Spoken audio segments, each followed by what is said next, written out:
Good evening, friends. Welcome again to this weekly market analysis. हम लोग पिछले हफ्ते फिर 16,000 निफ्टी को छूने की कोशिश करते रहे, लेकिन वहाँ तक पहुँच नहीं पाए। 15,900 पर बहुत स्ट्रॉन्ग रेजिस्टेंस है और हम 15,500 नीचे की तरफ और ऊपर 15,900 इसके बीच में झूलते रहे। और ये लगातार 10वां हफ्ता है, यानी कि करीब करीब 2.5 महीना हमने इसमें इस रेंज में बिता चुके हैं। तो हम अभी देखेंगे चार्ट के ऊपर भी एफआईआईज लगातार सेलिंग कर रहे हैं। पूरे जुलाई में उन्होंने करीब करीब 23,000 करोड़ की प्लस की सेलिंग करी। उसके अगेंस्ट में हमारे बीआईआईज ने करीब 18,000 करोड़ प्लस की बाइंग करी। उसकी वजह से ये मार्केट एक रेंज के अंदर चलता रहा। पिछले 2.5 महीने से इस रेंज के अंदर चलते हुए जो ऑप्शन सेलर्स हैं उन्होंने पैसा अच्छा कमाया होगा, क्योंकि ऊपर की साइड जो कॉल सेल किया है या नीचे की साइड जो पुट सेल किया है वो पैसा उनको मिला होगा, प्रीमियम पूरा। पर ये कब तक चलेगा, एक कहना बहुत मुश्किल है। You can not predict. कई बार ये कंसोलिडेशन, जब पिछली बार हमने देखा था तो 8 हफ्ते चला था, अब ये 10 हफ्ते हमको हो चुके हैं। पॉसिबल है कि 1-2 महीना और चल जाए। ये सब डिपेंड करेगा कि अल्टीमेटली जो उसका मेन ड्राइवर है दैट इज़ कैश। तो कैश जो हमारे एफआईआईज निकाल रहे हैं उसमें से, तो ये जब एफआईआईज या तो कैश निकालना बंद कर दें, रुक जाएं, उसमें सेलिंग अपनी कम कर दें या बाइंग मोड में आ जाएं वो, तभी ये मार्केट ऊपर की तरफ अपने जो रेजिस्टेंस है उसको ब्रेक करेगा।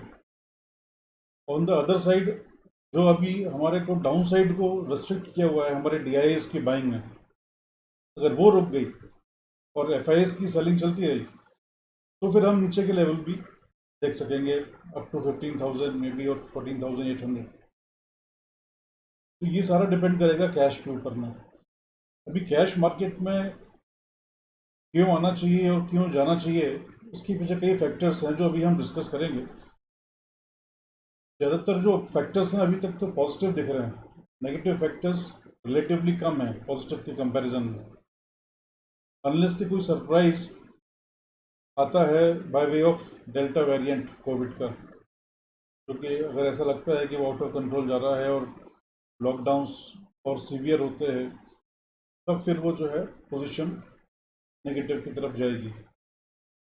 तो लेट्स डिस्कस द पॉइंट्स जो कि हमारे मार्केट को अभी इम्पैक्ट कर रहे हैं और जिसकी वजह से मार्केट की आगे की जो दिशा है वो तय होने वाली है।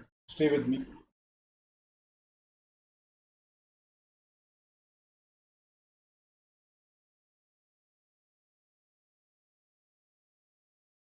तो जैसा हमने बात किया कि डेल्टा वेरिएंट ये एक जोकर इन द पैक है राइट नाउ। इसका आगे क्या रुख होगा, कितना सीवियरिटी बढ़ेगी, उसके ऊपर बहुत कुछ डिपेंड होगा। बट हमारा वैक्सीनेशन का जो रेट है वो अच्छा है और जैसे जैसे वैक्सीनेशन बढ़ता जाएगा इसका फियर उतना कम होता जाएगा। जो और फैक्टर्स जो न्यूज़ फ्लो आए हैं उसमें एक तो हमारा आईएमएफ ने हमारी ग्रोथ की जो फोरकास्ट है वो कम करी, 12.5 से 9.5% करी जीडीपी की।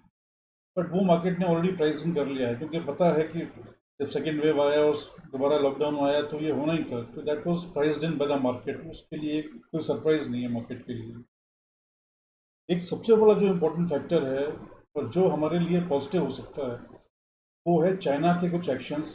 चाइना में उन्होंने अपनी जो एड टेक कंपनी, जो जो एजुकेशन में जो ऑनलाइन एजुकेशन की कंपनीज थी बहुत बड़ी बड़ी, उसके ऊपर रेगुलेटरी उन्होंने एक बंदिश लगाई है, जिसकी वजह से उनके स्टॉक्स भी बहुत डाउन हुए हैं।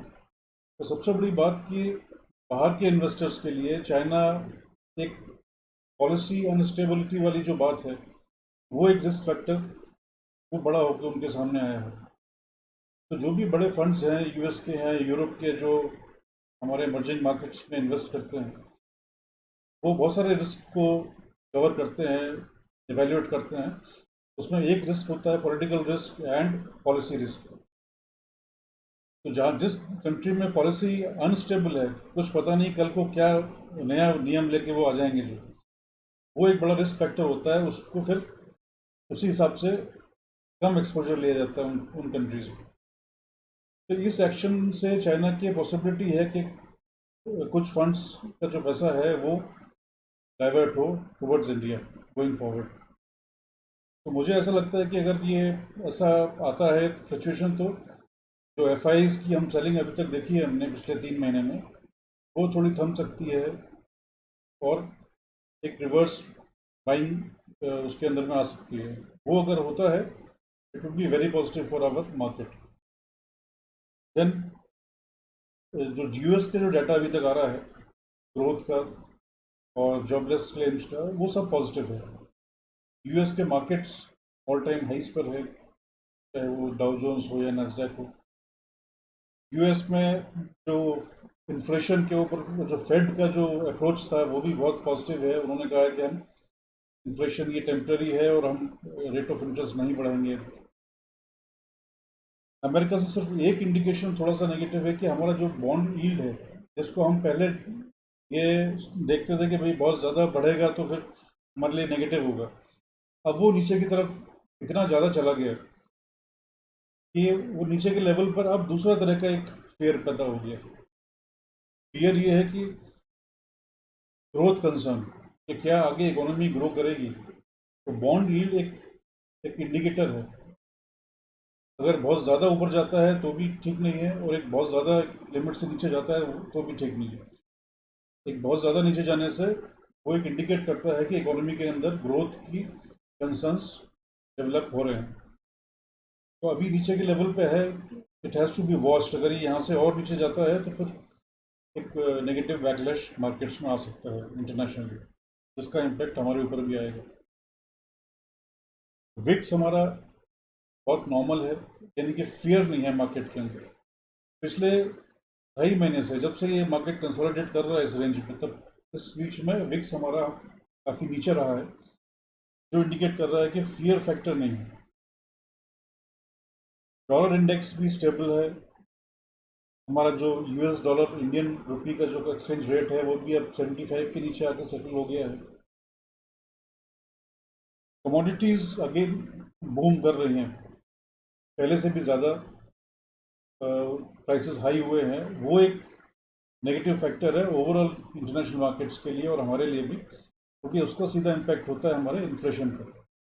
और इन्फ्लेशन जो हम अभी कह रहे हैं, या हमारा हमारा जो आरबीआई या जो फेड यूएस का बोलता है कि टेम्प्रेरी है, अगर कमोडिटी प्राइसेस ऐसे ही बढ़ती रहेंगी तो वो टेम्प्रेरी नहीं रहेगा फिर, और फिर रेट ऑफ इंटरेस्ट बढ़ाना और ये सब होगा, और उसका इम्पैक्ट नेगेटिव आएगा हमारे मार्केट्स को।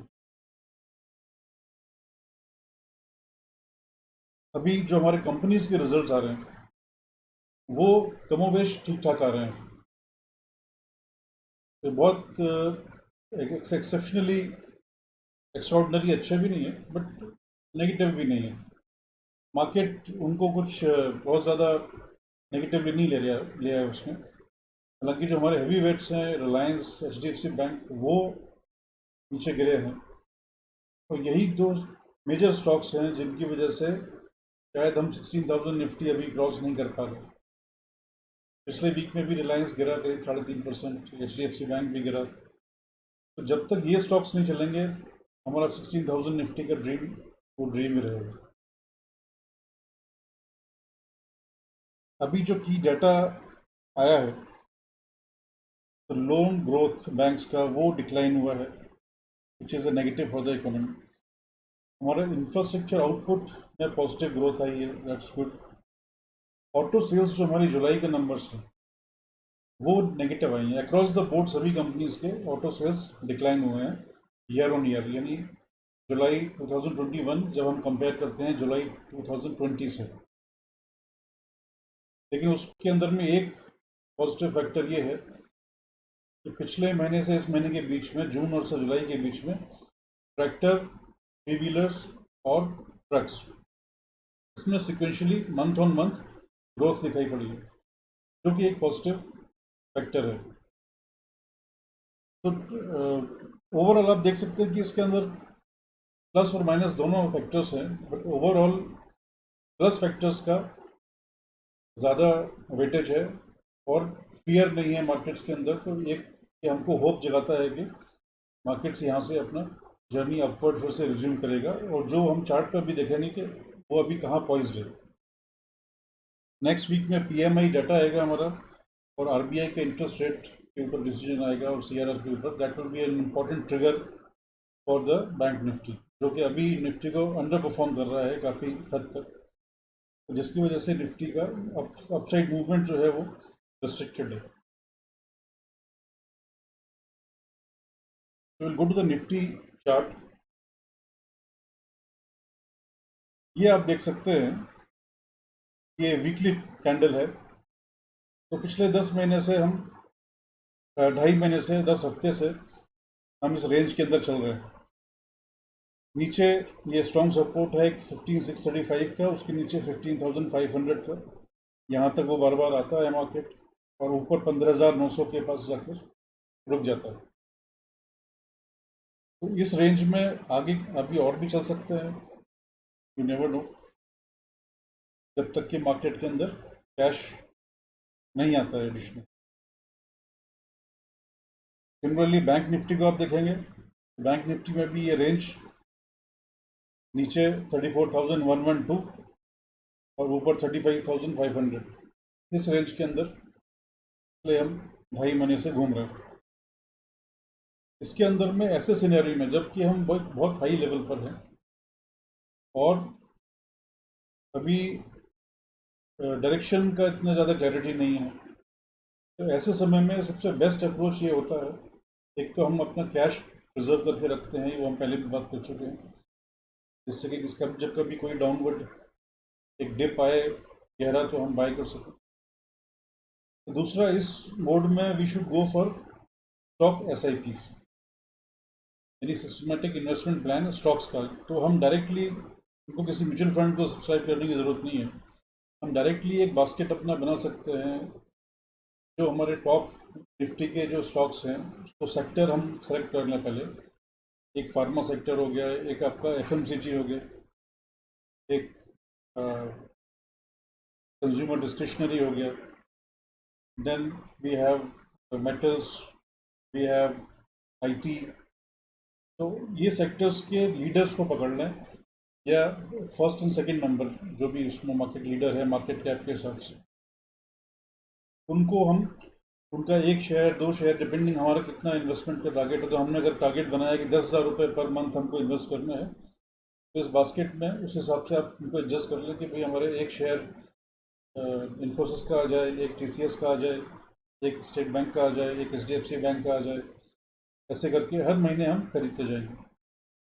अगर मार्केट एक सीवियर डिप आता है, 5-10% का करेक्शन आता है, उस समय हम इसको डबल कर देंगे अपनी एसआईपी को, और फिर वापस जब मार्केट रिकवर कर जाएगा तो फिर वापस हम अपनी नॉर्मल एसआईपी में आ जाएंगे। तो इस तरीके से अगर आप करोगे तो आप अपनी कैपिटल को भी सेफ रख पाओगे और आप अपना रिटर्न भी मैक्सिमाइज कर पाओगे।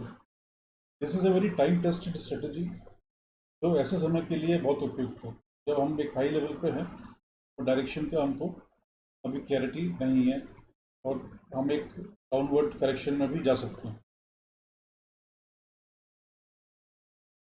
इस वीक में हम लास्ट जो वीक होता है उसमें हम नॉर्मली स्टॉक सजेस्ट नहीं करते हैं for the next week, but एक चार्ट्स के बेसिस पे कुछ चीज़, एक कंपेलिंग चार्ट था जो मुझे लगा कि मैं आपसे शेयर करूं।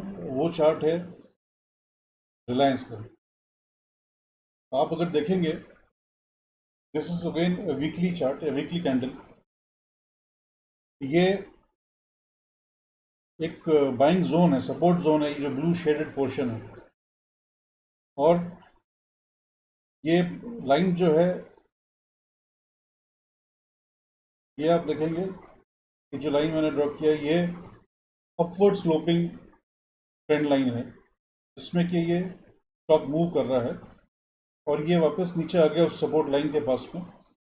और इस लाइन के पास एक और चीज़ है, वो है हमारा 50 डे एक्सपोनेंशियल मूविंग एवरेज। तो रिलायंस ऑलरेडी वीकनेस में है और 20 डे में तोड़ चुका है। 20 डे में तोड़ना एक इम्पॉर्टेंट एक माइलस्टोन होता है, लेकिन उसके बाद अगर वो 50 डेमा पे आता है तो एक ये टाइम टेस्टेड एक ऑब्जर्वेशन है कि 50 डेमा से एक रिबाउंड आता है। तो यहाँ पर दो फैक्टर्स कंबाइन हो रहे हैं। 50 डेमा के पास आ गया है, 50 डेमा इसका आ रहा है 1990 के आसपास, यानी अभी जहाँ पर है वहाँ से 20 रुपया नीचे। अगर मंडे को खुलने पर कोई डिप मिलता है और 1990-2000 के आसपास मिलता है तो it should be a good buy. ये आराम से 2100 तक पहला टारगेट हो जाएगा और उसके बाद 2200 दूसरा टारगेट। इसका जो ओपन इंटरेस्ट का जो स्ट्रक्चर है उसमें भी जो कॉल राइटर्स हैं वो 2100 पे खड़े हुए हैं, यानी 2100 पे ही उसको रेजिस्टेंस मिलेगा पहले, उसके पहले रेजिस्टेंस नहीं है इतना। तो अगर वो 2000 में हम इसको उठाते हैं तो 2100 तक का सफ़र हमको मिल सकता है के अंदर में।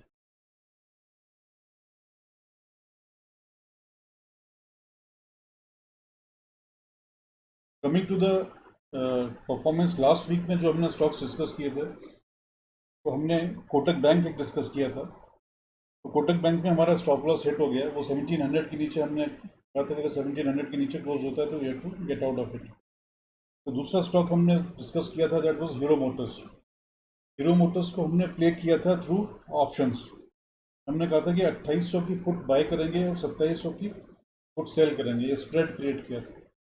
तो टारगेट हमने 2755 रखा था नीचे पहला टारगेट, वो परफेक्टली हमारा टारगेट उसमें अचीव हुआ और हम एक 30,000 रुपीज़ के इन्वेस्टमेंट के ऊपर में इसमें करीब करीब 4,500 रुपये लेकर इससे निकलेंगे। So this was the last week's performance. For the next week, I'm not discussing any specific stocks, but जैसे मैंने बताया रिलायंस टेक्निकली बहुत एक स्वीट स्पॉट पर खड़ा हुआ है इस time. We can consider that the market opens tomorrow. So friends, this is all for today. Thank you so much for watching and encouraging me. I would request, if you have not subscribed to the channel, please subscribe and also press the bell icon so that you know whenever I am uploading any video. There are many other videos in the pipeline. They are at various levels of construction right now, which I will be uploading over the next few weeks, and which cover subject on options, basically option trading, those spreads, calendar spreads, vertical spread, all that. So if you subscribe and you have the bell icon pressed, you will get to know whenever it is uploaded. Thank you. Good night. See you again.